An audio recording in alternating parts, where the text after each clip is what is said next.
আস্তে এই আসসালামু আলাইকুম। আজকে পেঁপে গাছে ওষুধ স্প্রে করতে গিয়ে যে আমার সাথে এমনটা হবে সেটা আমি ভাবতেও পারিনি। পেঁপে গাছে ওষুধ স্প্রে করতে করতে পিছনের দিক যাচ্ছিলাম। লাইনের মধ্যে যে ওষুধের বালতি এবং পানির কলস রেখেছি এটা আমার অতটা খেয়ালে ছিল না। আমার এই ভিডিওটি যে করে দিচ্ছিল সে ভাবছে ওষুধের বালতি থেকে আমি এড়িয়ে যাব, এজন্যই সে আমার কাছে ওষুধের বালতির কথাটি বলে নাই এবং আমারও অতটা খেয়ালে নাই যে আমি লাইনের মধ্যে ওষুধের বালতিটি রেখেছি। পেঁপে গাছে ওষুধগুলো দ্রুত স্প্রে করার চেষ্টা করতেছিলাম, কারণ যেহেতু সন্ধ্যা হয়ে যাচ্ছে এই দ্রুত করতে গিয়েই এই কাজটি হয়েছে।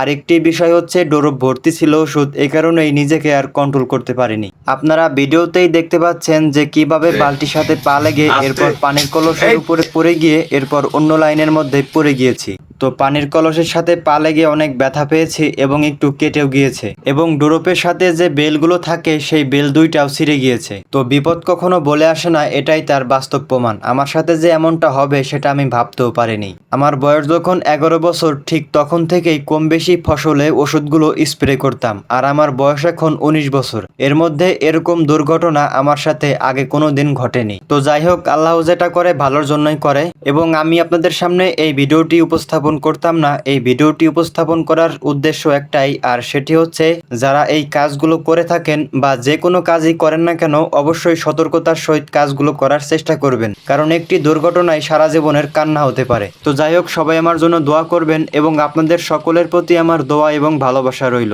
সবাই ভালো থাকবেন, সুস্থ থাকবেন। আসসালামু আলাইকুম।